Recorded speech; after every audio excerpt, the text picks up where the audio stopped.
강화도가 우리나라에서 현재 남아있는 갯벌 중에 단일 갯벌로서는 가장 큰 면적이 약 350제곱킬로미터니까 서울시 반 정도?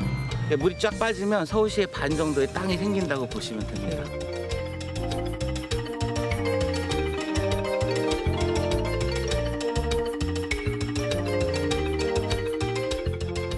강화갯벌을 잘 이용을 합니다. 뻘도 있고 모래도 있고 상당히 다양하니까 진수성찬인 거죠. 다른 갯벌보다.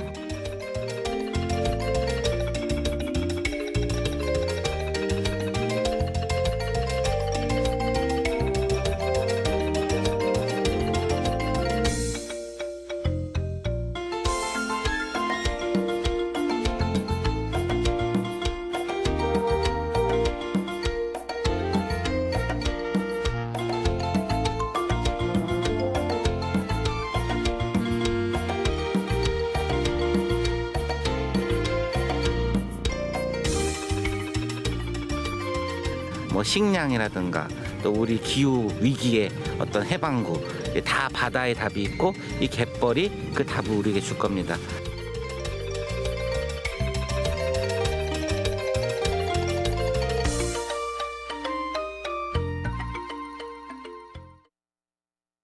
여러분 안녕하십니까? 경기 인천 지역 주요 현안을 집중 분석하는 인사이드 경인의 김대웅입니다.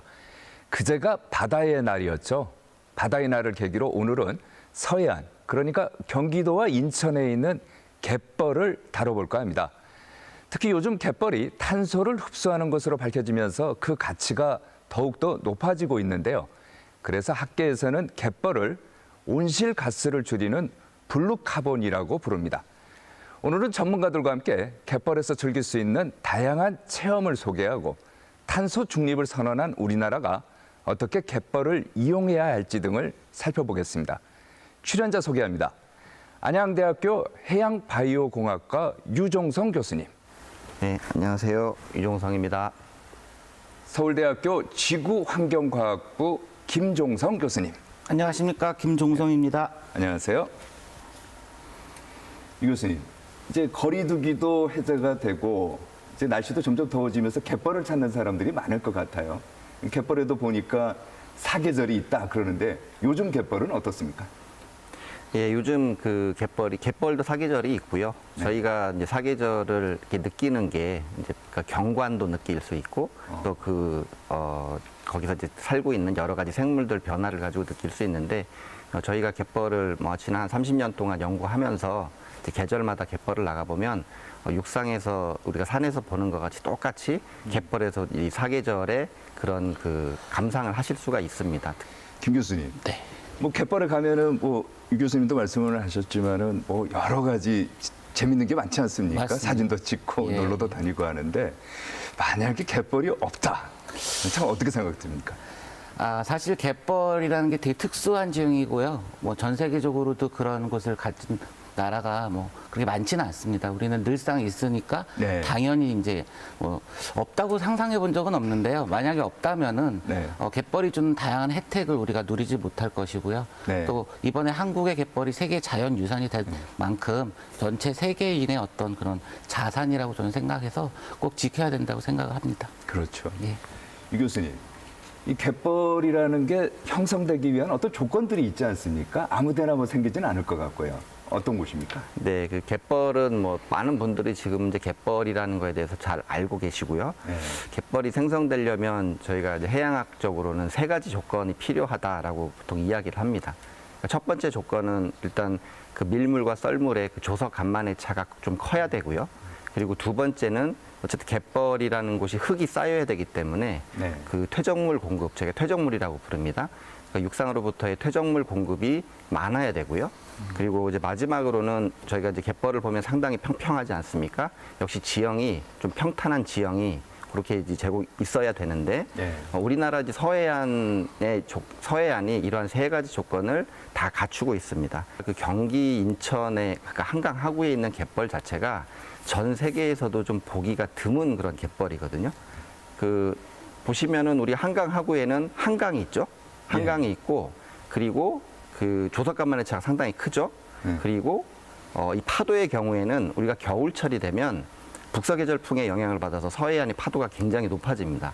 그래서 이 세 가지, 그러니까 조석, 그리고 그 강물의 유입, 그리고 파도, 이 세 가지가 아주 활발하게 역동적으로 작용하고 있는 곳이 사실 별로 많지 않습니다. 그러니까 하나나 두 개 정도가 작동하고 있는 곳은 굉장히 많은데 이 세 가지가 동시에 역동적으로 작용하고 있는 것은 아마 우리 한강 하구 갯벌이 거의 유일하다고 보셔도 될 것 같습니다. 김 교수님, 좀 전에 이제 갯벌이 중요하다, 보호해야 한다 이런 말씀을 하시지 않았습니까? 왜 보호해야 되고 중요한 거죠? 일단은 갯벌이 주는 다양한 혜택, 네. 보통 인간에게 자연이 주는 혜택을 저희가 생태계 서비스라고 네. 개념적으로 표현을 하는데요. 우리 바다가 주는 서비스는 아주 무궁무진합니다. 그렇죠. 네. 우리가 늘상 밥상에 올라오는 다양한 이 수산물, 먹거리들이 갯벌에서 네. 계속 공급이 되고 있고 이런 것들 공급 서비스라고 할 수 있고요. 또 갯벌은 그 육상과 바다의 약간 완충 역할을 하면서 그 지역이 갖는 특성상 조절하는 기능이 있습니다. 뭐 여기에는 오염물질을 정화하는 기능이나 또 기후 대응과 관련해서 또 탄소를 흡수하는 네네. 그런 기능들이 최근 이제 각광을 받고 있는데 그런 어떤 조절하는 능력을 가지고 있는 되게 중요한 지리적으로 중요한 그런 곳이고요. 또 우리가 늘상 느끼는 이제 바다에 가고 갯벌에 가서 즐거운 일들, 뭐 영감도 얻고 체험도 하고 그렇죠. 관광도 하는 네. 그런 것들 이제 문화 서비스라고 예. 하는데요. 이런 이제 유형 무형의 가치가 아주 크고요. 네. 이 세 가지 서비스를 이제 모두 지지해주는 그런 서비스를 우리가 지지 서비스라고 서포팅 서비스라고 부르는데요. 네. 일단은 서식지를 조성하고 다양한 생물들이 살고 네. 그 생물들이 유기적으로 연결돼서 물질 순환이 일어나고 이런 것들이 모두 이런 서비스를 극대화하는 네. 최적의 어떤 상태를 만들어 주는데요. 이렇게 중요한 서비스, 뭐 최근에 우리나라 갯벌이 가지는 이제 가치가 네. 전체 뭐 한 17조에서 18조 원에 이른다라는 연구 결과도 나왔는데요. 뭐 상상 그 이상입니다. 매년 우리가 어느 정도의 그 관리와 또 네. 보호를 한다면 이 가치는 매년 발생하는 서비스이기 때문에 뭐 다른 무슨 서비스와 비교해 봤을 때도 뭐 산림이나 뭐 농경지에 비해서도 10배, 100배 높다라고 이미 많이 알려져 있는 그런 장소고요. 그래서 갯벌은 또 우리만의 또 한국만의 아주 강점이 있는 그런 곳이기 때문에 꼭 잘 지켜내야 할 거라고 생각합니다. 그 수산물뿐만 아니라 조개와 같은 뭐 수산물뿐만 맞습니다. 아니라 이 새들의 서식지도 갯벌 아닌가요? 예, 사실은 이제 한국의 갯벌이 네. 세계 자연유산으로 등재되면서 두 가지가 주목을 받았습니다. 두 가지요? 예, 한국 갯벌이 가지고 있는 어떤 지형이나 경관적인 가치. 네, 네. 그리고 이제 다른 부분은 이제 생물 다양성 측면인데요.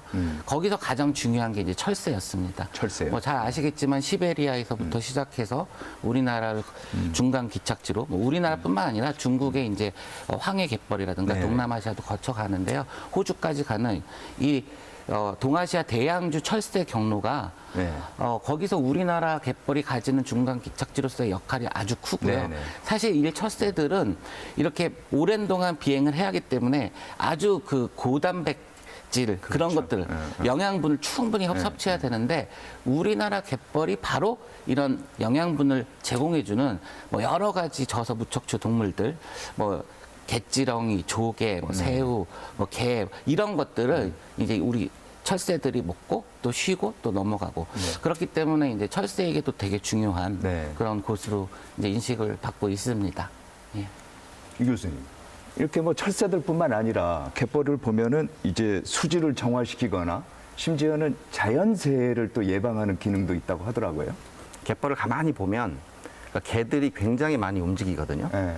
근데 그거를 저희가 이러한 운동, 이렇게 개들이 꼬물짝꼬물짝 하면서 움직이는 것들이 이 정화 능력하고 어떻게 연결이 될까를 가만히 생각을 해보면 사실 정화라고 하는 거는 그러니까 우리가 쉽게 말하면 이제 하수 같은 그런 아주 걸쭉걸쭉한 그런 물질을 좀 깨끗한 걸로 바꿔주는 네. 거잖아요. 그러니까 결국에는 우리가 보통 이제 무기영양염이라고 점적으로 부르는데 그런 이제 무기물에 있는 것들을 유기물 형태로 바꾸는 겁니다. 그러니까 식물이 그걸 이용해서 유기물로 바꾸고 또 그 식물을 또 동물이 먹고 하는 이제 그런 과정. 갯벌에서 그런 개들이 엄청나게 많이 움직입니다. 심지어 뭐 칠개 같은 경우는 이렇게 막 만세를 부르기도 하고 이런 식으로 이제 움직이는데 예. 그런 행동 자체가 전부 뭔가를 태워서 날려보내는 거거든요. 그렇죠. 그러니까 결국에는 오염 물질을 갯벌 생태계가 그런 유기물로 잘 바꿔놓고 그걸 또 개나 뭐 갯지렁이나 이런 것들이 먹어서 운동을 통해서 다 태워가지고 이제 육지로 이제 오염 물질이 아닌 자연 물질로 다시 바꿔서 내보내니까 그러니까 갯벌을 가만히 보고 있으면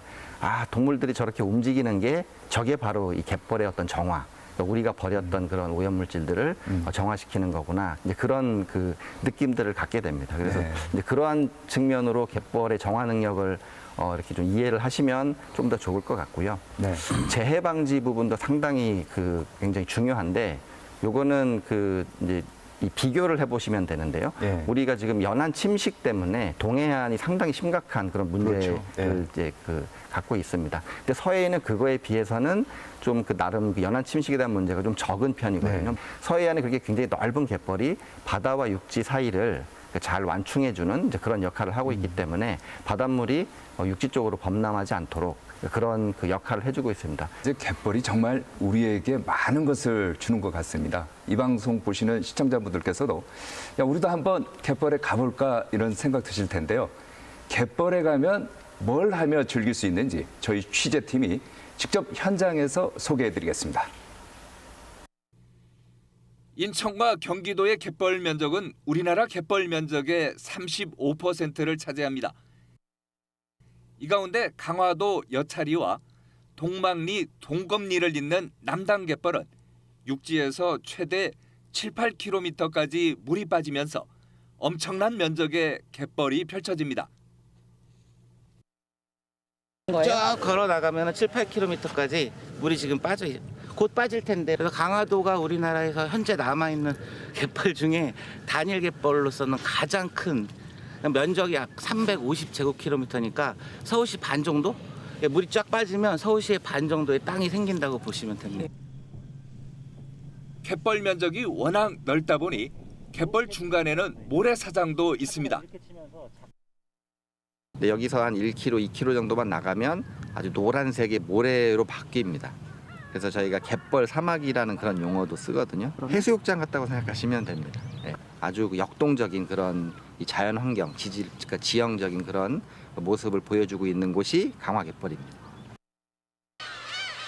특히 강화도 남당 갯벌에는 지구상에 1,500마리 정도만 남은 멸종 위기종 저어새의 최대 번식지이기도 합니다. 만이산 자락 아래 광활한 갯벌 구멍구멍에는 조개, 개구둥, 갯지렁이 등 다양한 생물이 살고 있습니다. 보시면 조그맣게 구멍들이 보이죠? 네, 이렇게도 보이고 작은 구멍도 보이고, 보시면 약간 구멍 위에 약간 쌀알처럼 보이는 게 있죠. 이게 저희들은 이제 소위 말해서 지렁이 똥이라고 합니다. 지금 이거 같은 경우에는 이제 똥이 별로 얼마 안 돼 보여서 아마 파면 금방 있을 겁니다. 그럼 파볼까요? 네. 이종민 연구원의 말처럼 지렁이가 있을까요? 있다. 옆에 다 이렇게 가자. 여기 있어. 두 토막. 바로 나오죠. 네. 보시면 갯지렁이가 좀 잘렸긴 했는데 그렇게 이게- 나오는구나. 이게 두토막 눈썹 갯지렁이라고 했어요. 이제 보면은 이제 두 토막이에요? 이게 원래는 하나인데 저희가 이제 얘가 위협을 느끼면은 자기가 일부 몸을 절단해서 도망가기도 해요. 네. 그래서 얘네들이 이제 보면 어디에 많이 쓰이냐면 약재로도 쓰이기도 하고요. 그리고 이제 낚시할 때 낚시꾼들이 되게 좋아하는 미끼 중 하나거든요. 강화 갯벌에는 참개, 농개, 쇠스랑개 등 14종의 개가 살고 있는데요. 바다 생물들은 습성에 따라 파놓은 구멍 모양이 다릅니다. 아까 보면은 갯지렁이는 수직으로 구멍이 나 있거든요. 걔는 이제 약간 사선으로 먼저 들어가서 이제 집을 짓고 사는 습성이 있는데 파보겠습니다. 예, 있다. 있어? 어머. 칠개도 강화 갯벌에서 흔히 만날 수 있는데요. 볶음이나 튀김으로 요리해 먹을 수 있는 칠개는 요즘이 제철입니다. 여기 사시는 어머니들이 자주 나오셔서 이 칠개를 많이 잡아서 이제 반찬을 해 드시거든요. 그래서 지금 이제 되게 많이 나오는 이제 여름 때 제일 많이 나오고요. 구멍구멍마다 숨어 사는 바다 생물을 찾아보는 것. 갯벌 체험의 묘미입니다. 갯벌 체험에 애로사항이 있다면 발이 푹푹 빠져서 다니기가 어렵다는 건데요. 갯벌을 걸어 다니는 요령을 알려드리겠습니다. 잡고 있기 때문에 그러니까 물을 피하고 풀리를 걸으면은 갯벌에서 안 빠지는데 간혹 빠질 때가 있어요. 빠질 때 있어요. 빠집니다. 그러면 천천히 뒤꿈치부터 앞꿈치까지 이렇게 넓게 밟으면서 빨리 가는 거죠. 빨리. 안 빠지잖아. 갯벌에서는 발바닥을 지면에 최대한 넓게 밀착해서 발이 빠지기 전에 빨리빨리 다녀야 한다는데요. 정말 이렇게 다니니 달리기도 가능합니다. 그런데도 발이 빠졌다면 이게 날 수가 있네요. 자, 여기 다음 거에 달려갔다가 다시 다음 거 오겠습니다. 근데 천천히 하면 이렇게 빠져요. 빠졌어. 그거 어떻게? 무릎을 굽혀. 무릎을 굽혀. 무릎을 굽혀. 무릎으로 걸으면은 안 빠집니다. 갯벌 연구원들은 1년의 절반 이상을 갯벌에서 머문다고 하는데요. 이분들에게 갯벌은 어떤 의미일까요? 갯벌이란 긁지 않은 복권이다. 이제 점점 연구들을 통해서 다양한 것들이 밝혀지고 있는데 저희가 지금 어느 정도 긁어봤을 때 이거는 좀 당첨된 복권인 것 같습니다. 이제 사람들은 이제 갯벌에 대한 가치를 잘 모르는데 여기에 이제 아주 다양한 좋은 이면들이 아주 많아요. 하면서 다양한 이점들을 널리 알리고 싶습니다. 갯벌이란 우리의 미래다. 뭐 식량이라든가 또 우리 기후 위기의 어떤 해방구 다 바다에 답이 있고 이 갯벌이 그 답을 우리에게 줄 겁니다. 세계 자연유산 한국의 갯벌 우리의 미래다. 이 교수님 그 연구실이 지금 강화도에 있죠? 네, 맞습니다. 근데 이제 강화도가 갯벌 중에서는 세계 최고로 아름다운 곳이다 이런 얘기를 하던데 맞습니까? 네, 맞습니다. 사실은 강화 갯벌은 이제 저희가 갯벌을 공부하는 사람들한테는 일종의 성지처럼 여겨지는 이제 그런 곳이었고요. 예. 그래서 이제 강화도에서 연구할 수 있는 기회가 생겨서 저는 이제 굉장히 기쁜 마음으로 이제 연구를 시작했던 그런 기억이 예. 있습니다. 그 강화 갯벌이 갖고 있는 이제 큰 특징이 이제 몇 가지 말씀을 드릴 수 있는데 우선 우리나라 갯벌 자체가 외국에 있는 갯벌들에 비해서 딱 봤을 때 굉장히 독특한 점이 어떤 거냐면 그러니까 경관 자체가 상당히 다릅니다. 그러니까 예를 들면은 이제 가장 유명하다고 하는 이제 유럽의 와데네 갯벌은 육지 쪽이 평탄하게 평지로 돼 있어서 주변에 산이 없습니다. 예. 근데 우리는 갯벌에 나가 보시면 아시겠지만 산으로부터 능선을 따라서 바로 갯벌로 이어지거든요. 그래서 그 모습 자체가 아마 뭐 예전에 우리 선조들께서 그 뭐 산소화라든지 이런 것들로 많이 표현을 하셨는데 그러니까 그런 경관 산에서 그 바다로 이어지는데 그 갯벌로 이어지는 그 경관 자체가 아주 독특해서 그러니까 그런 것들이 우리나라 갯벌의 전반적으로 그 독특한 그 장점을 나타내고 있고요. 그리고 이 강화 갯벌이 또 독특한 게 아까 제가 말씀드렸던 게 그러니까 이 세 가지 조건, 그러니까 조석 그리고 이제 파도, 네. 그리고 이 강의 유입, 강물의 유입, 이 세 가지가 있는 곳이 강화도 갯벌이, 그러니까 한강하고 갯벌이 이제 거의 유일하다라고 말씀을 드렸는데 그걸로 인해서 또 다른 곳에서 찾기 굉장히 어려운 이제 그런 그 지형들이 있습니다. 두 가지 정도가 있는데요. 그러니까 갯벌을 보통 이제 나가시면 갯벌은 우리가 이제 시커먼 흙으로 돼 있는 이제 그런 걸로 많이들 이제 생각을 하시는데 한 1km, 2km 정도 나가 보시면 갯벌이 전부 모래로 바뀝니다. 그 모래로 바뀌는데 그 모래가 어떤 모양을 주냐, 어떤 느낌을 주냐면 마치 우리가 사막에 와 있는 그런 느낌을 줍니다. 그래서 저희가 그걸 또 갯벌 사막이라고 이제 또 이름을 부르기도 하는데요. 우리나라에서 사막의 그런 정취를 느끼고 싶으시다 그러면은 갯벌로 나가셔서 한번 보시면 될 것 같고요. 이제 두 번째가 갯벌의 그 강화 갯벌에는 굉장히 넓은 조개 무덤이 있습니다. 이게 자연적으로 생긴 거라고 보여지는데요. 그게 폭으로 한 2km 정도 되는 아주 그 넓은 그런 그 지형을 이루고 있고요. 심지어 인공위성에서도 그게 다 관측이 되는 그런 지형들이 네. 아주 독특한 그런 그 강화갯벌의 특징입니다. 김 교수님, 강화갯벌 자랑을 지금 많이 하셨는데, 예. 근데 사실 우리나라 갯벌 자체가 세계 5대 갯벌 안에 든다. 네. 그렇지 않습니까? 아, 예. 5대 갯벌을 이제는 좀 바꿔야 됩니다. 더 그럼 앞당겨서. 2대 갯벌로 이제 우리나라를 좀 부르고 싶은데요. 예.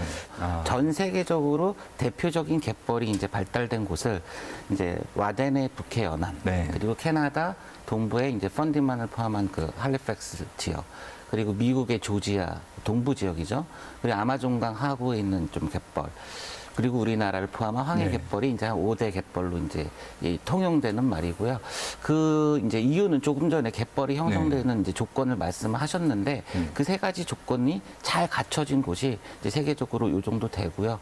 제가 요즘 이제 공부를 계속 해오면서 느낀 거는 뭐 생물 다양성으로 이제 잠깐 말씀을 드리면 우리나라 바다 생물이 전 세계적으로 봤을 때 단위 면적당 생물의 종수가 1등입니다. 뭐 이 사실은 지난 뭐 2010년도 유명한 외국 학자에 의해서 밝혀진 사실이긴 한데 그 뒤로 저희들이 공부를 좀 했습니다. 그래서 최근에는 저희가 우리나라 갯벌의 이제 저서 생물을 중심으로 한 그 동물들이 한 2천 정도 가까이 된다. 그래서 종수에서도 압도적으로 높다. 이는 이제 유럽 와덴의 이제 저서 생물들을 보통 한 600종에서 700종 네네. 정도로 잡고 있는데 그거에 비하면 우리나라는 4~5배 높지 않습니까? 뭐 이런 여러 가지 측면을 고려하면 우리나라는 이제 한 2대 갯벌 그 정도로 불릴 수 있을 것 같고요. 사실 갯벌이 세계 자연유산으로 등재된 이제 우리가 한 3번째고요. 그 전에는 네. 이제 가장 먼저 유럽 와데네가 2009년에 세계 자연유산으로 등재가 됐고요. 그리고 이제 최근에 또 중국 갯벌 일부가 이제 등재되면서 이 갯벌이 전 세계적으로 글로벌로 이제 좀 관심을 갖게 되지 않았나 그런 생각을 갖고 있습니다. 뭐 최근에 우리가 이런 갯벌을 이용한 콘텐츠, 네. 뭐 문화 콘텐츠, 뭐 머젠맥스를 이제 뭐 문화관광부에서도 이제 홍보를 하고 이랬는데요. 우리나라 갯벌을 좀 과학적인 사실 중심으로 더 많이 알리려는 노력이 반드시 필요하다고 생각됩니다. 예. 유 교수님, 지금 김 교수님 얘기를 들어보면 우리나라 갯벌이 세계 자연유산에 포함이 됐어요.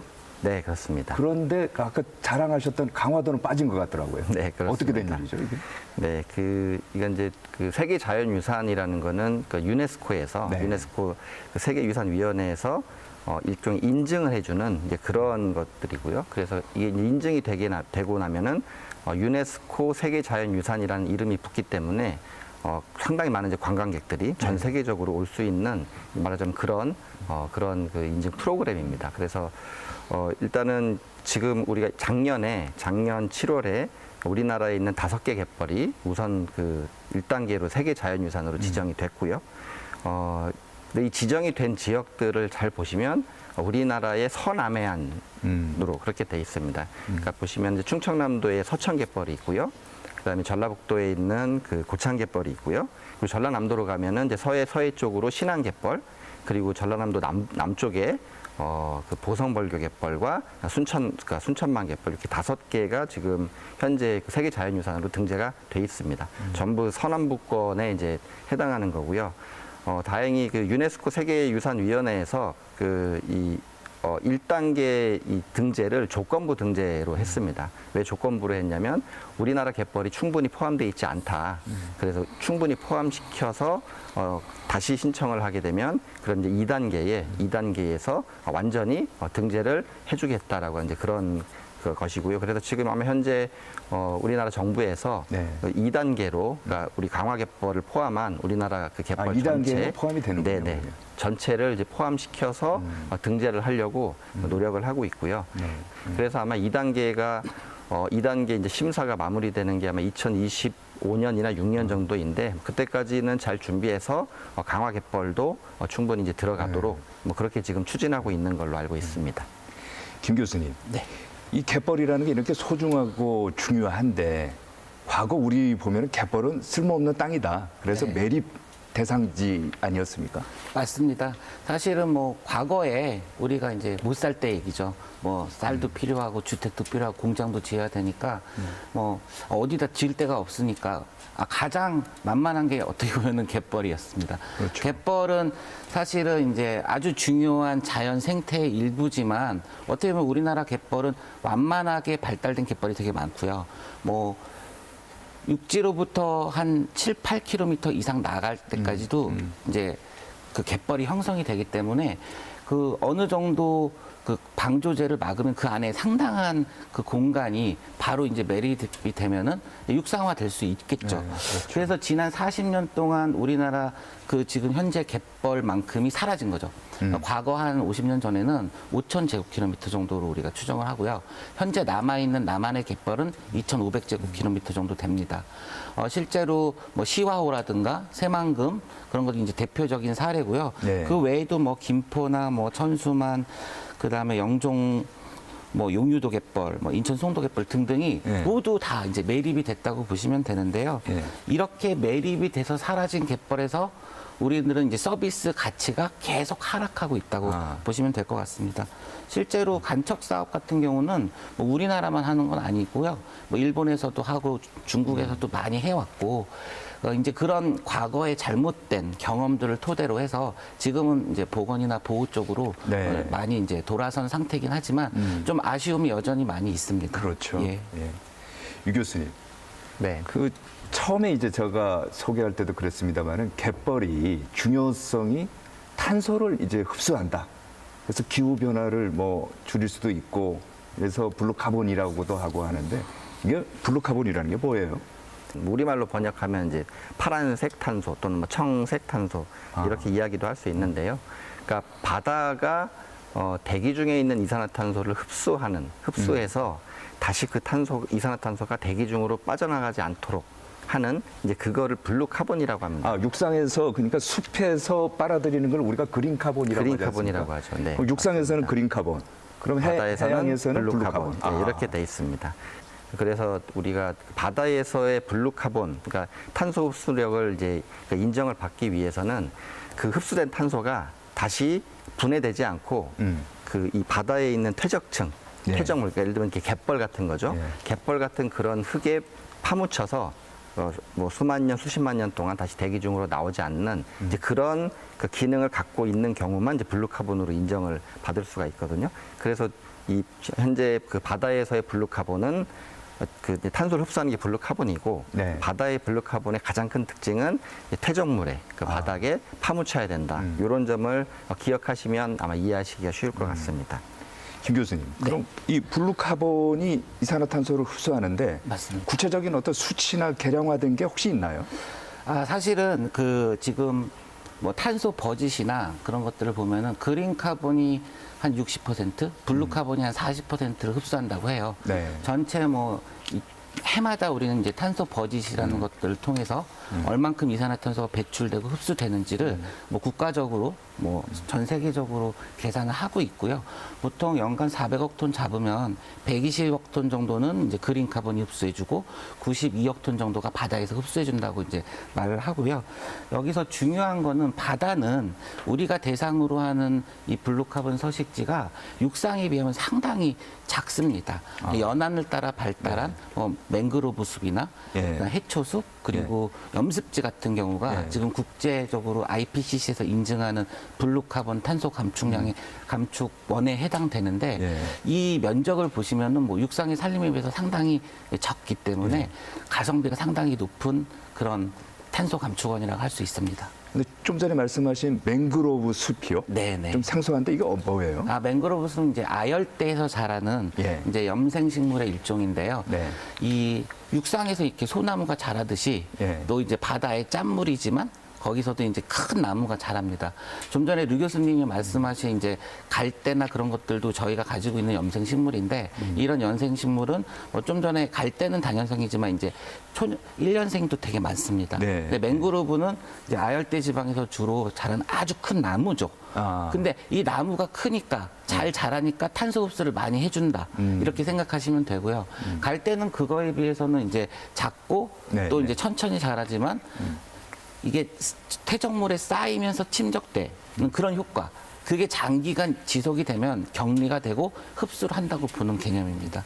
블루카본 중에 보니까 잘피림이라는 것도 예, 있더라고요. 잘피림은 잘피림은 또 뭐예요? 해초숲을 말합니다. 우리가 이제 그 우리나라에서 잘피림은 이제 뭐 시그라스라고 이렇게 부르는데 예를 들면은 뭐 켈프 같은 거 있지 않습니까? 뭐 그런 아주 초대형 이제 해초류라고 보시면 되고요.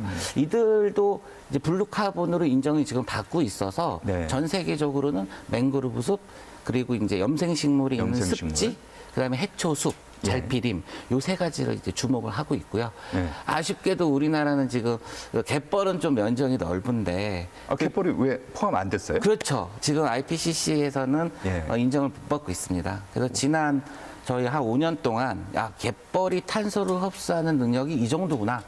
갯벌도 아주 중요한 탄소 흡수원이라고 이제 주장을 하는 그런 연구들을 진행을 해왔고요. 최근에 저희가 운이 좋게도 네. 이제 갯벌에서 그 탄소를 흡수하는 메커니즘을 좀 찾았고요. 그러니까 예. 그 전까지는 과학적으로 이 갯벌에서 얼마 정도의 탄소를 흡수하는지에 대한 구체적인 뭐 데이터 같은 게 없다 보니까 맞습니다. 예. 국제에서는 인정을 안 하는 거군요. 맞습니다. 이런 데이터가 확보가 되고 아주 장기간 동안에 누적된 그 서식지 정보가 이 탄소 흡수원 인증에 필요한 자료인데요. 우리나라 같은 경우는 그 갯벌 전체로 봤을 때 어느 곳이 뭐 이제 그런 탄소 흡수원이 많은지 또 양은 얼마나 되는지 분포는 어떻게 되는지 그런 것들이 체계적으로 연구가 안 돼 있었고요.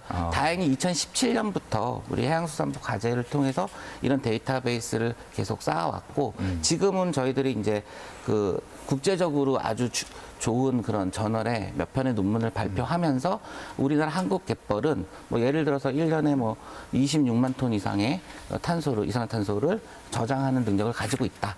뭐 이는 승용차 11만 대 이상이 내뿜는 이산화탄소 양에 해당된다. 자연적으로 흡수해주는 탄소의 어떤 그런 흡수원으로서의 기능이 상당히 크다. 이런 것들은 이제 또 알리게 됐습니다. 예. 유 교수님도 같은 연구하고 계신 거죠? 네, 어떤 같이 하고 내용이죠? 있습니다. 예.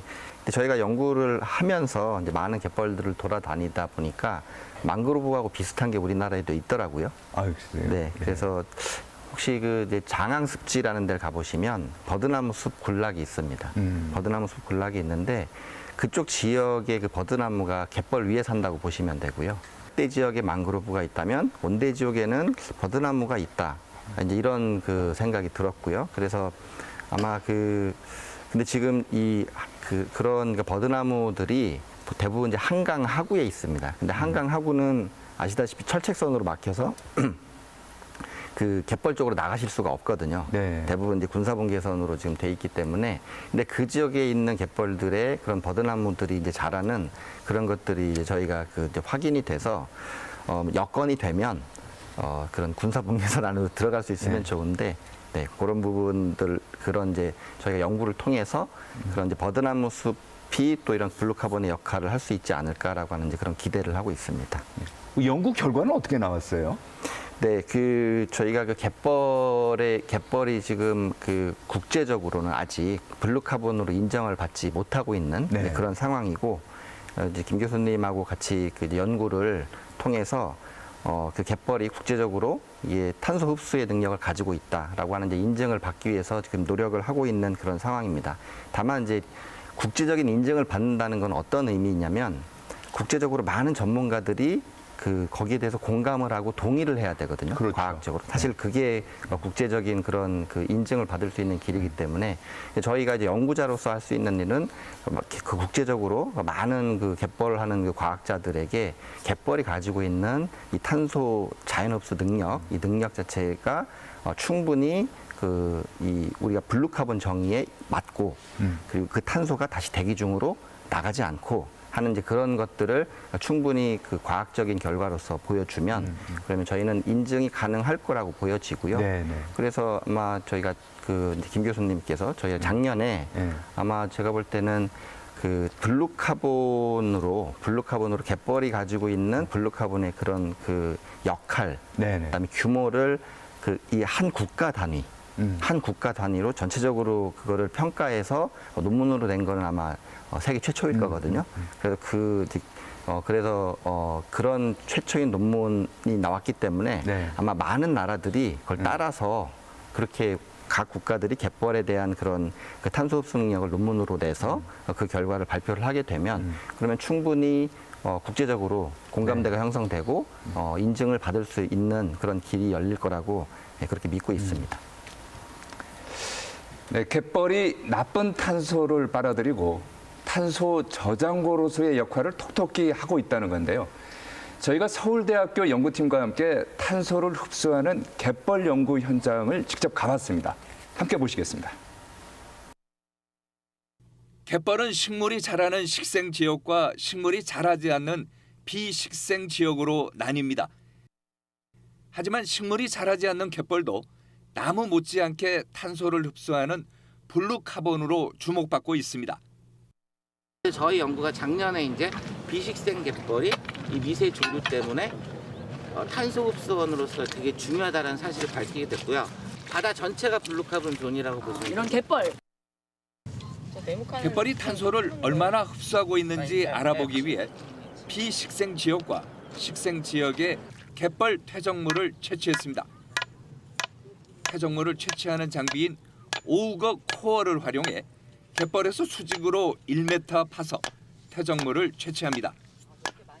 퇴적물 채취가 쉬워 보여도 오우거 코어의 퇴적물이 일정하게 담기도록 채취하려면 숙련된 기술이 필요하다고 합니다. 채취한 퇴적물은 분석을 통해서 탄소량과 탄소 침전율을 조사하게 됩니다.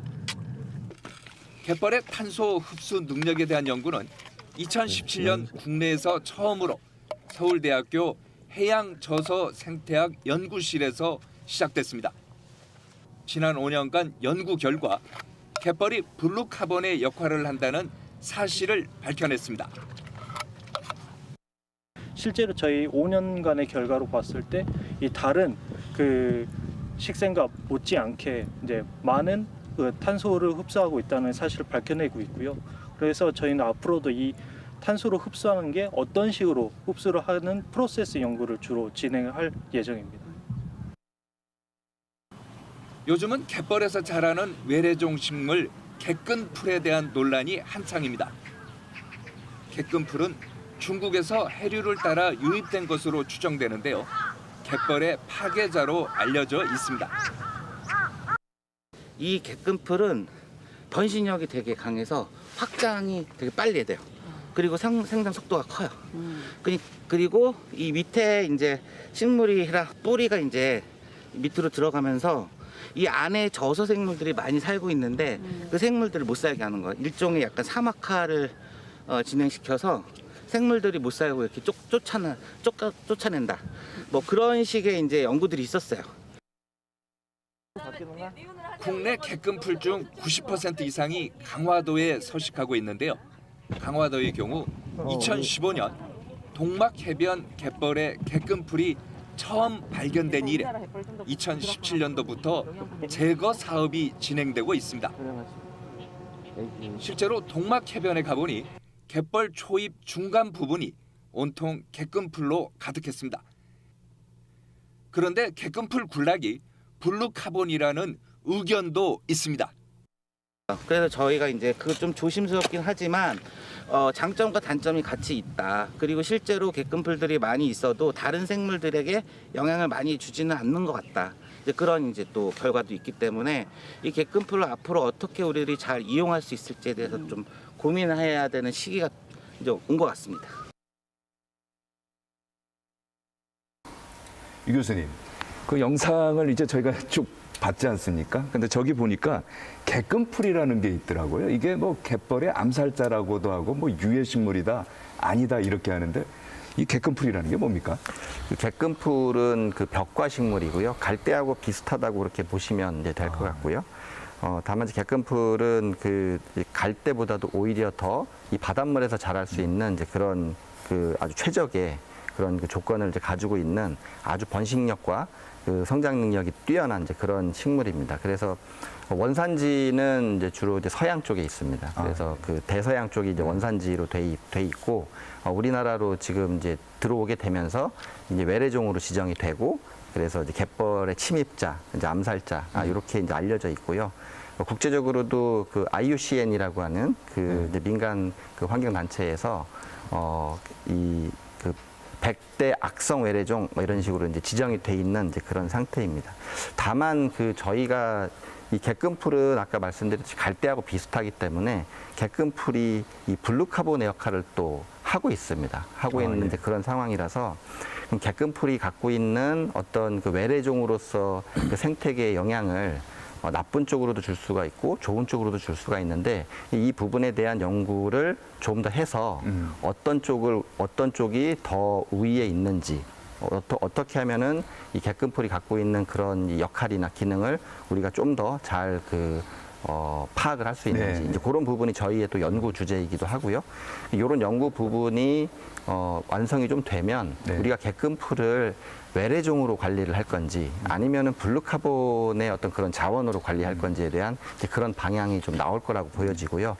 여전히 이 부분에 대해서는 국제적인 학자들, 많은 학자들이 여전히 그 논쟁에 있습니다. 그 실질적으로 탄소를 흡수만 할 수 있다면이야. 네. 그렇지 않습니까? 네, 그 탄소 흡수하는 능력도 있고요. 갯금풀 조금만 더 말씀드리면 이제 저희가 현장에서 같이 이제 연구를 하면서 갯금풀 사부를 이렇게 파보면 그 이 손가락만한 그 갯지렁이가 있습니다. 우리가 이제 두토막 눈썹 참갯지렁이라고 하는 갯벌의 암살자가 아니네요. 그러면. 네, 그래서 그게 우리가 낚시 미끼로 쓰는 청충이라고 부르는 이제 그런 그 갯지렁이고요. 보통 뭐 1kg에 아마 몇만 원씩 이렇게 이제 파는 걸로 알고 있는데 갯금풀 아래에 살고 있는 두토막 눈썹 참갯지렁이가 갯금풀이 없는 곳에 살고 있는 것보다 굵기도 굵고 마리수도 많고 이런 저희가 그런 이제 현상을 관찰을 했고요. 그걸 지금 이제 논문 작업을 이제 하고 있고요.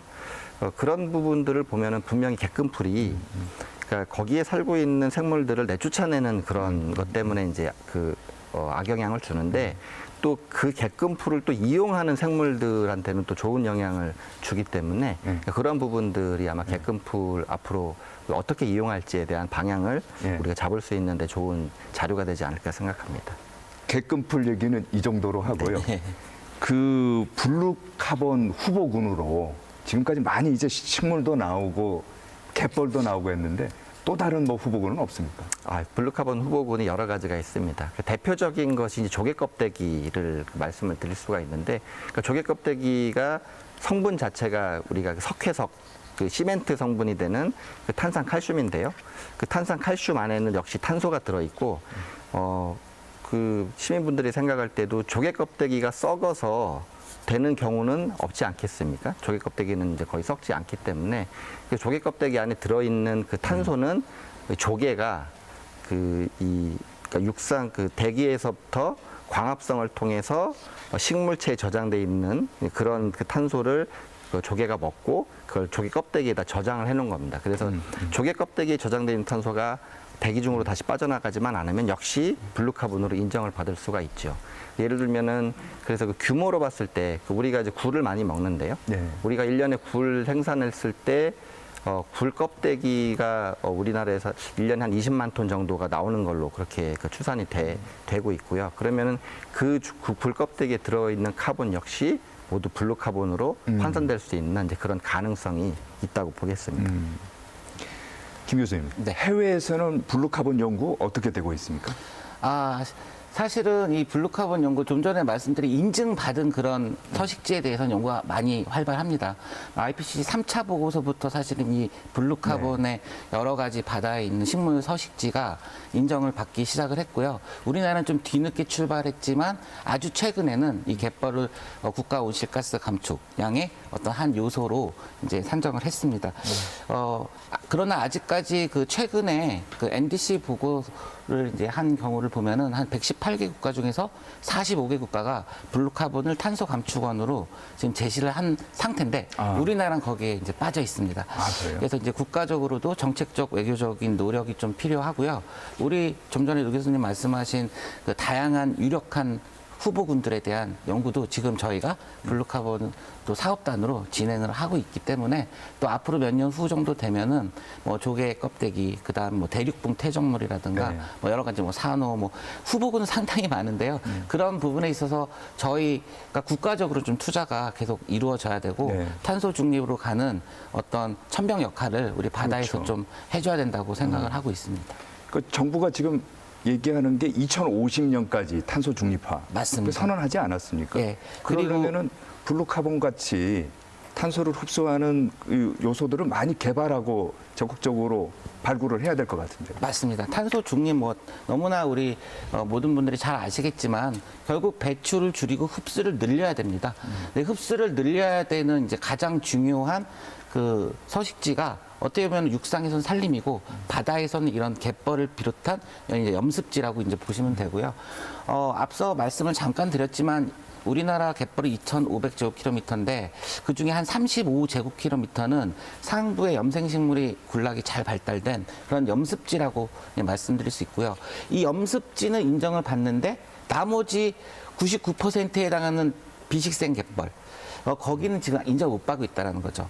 근데 여기서 중요한 거는 비식생 갯벌이라 할지라도 그 근간은 그 식물입니다. 이 갯벌 표층에 사는 저서 미세 조류라는 네. 이 친구들이 계속 축적돼서 결국 블루카본 역할을 하는 거죠. 그래서 우리 갯벌을 계속 인정을 받을 수 있는 노력을 해야 된다고 생각합니다. 유 교수님, 그 블루카본 같은 경우는 전 정부에서는 굉장히 이제 중점적으로 다루었어요.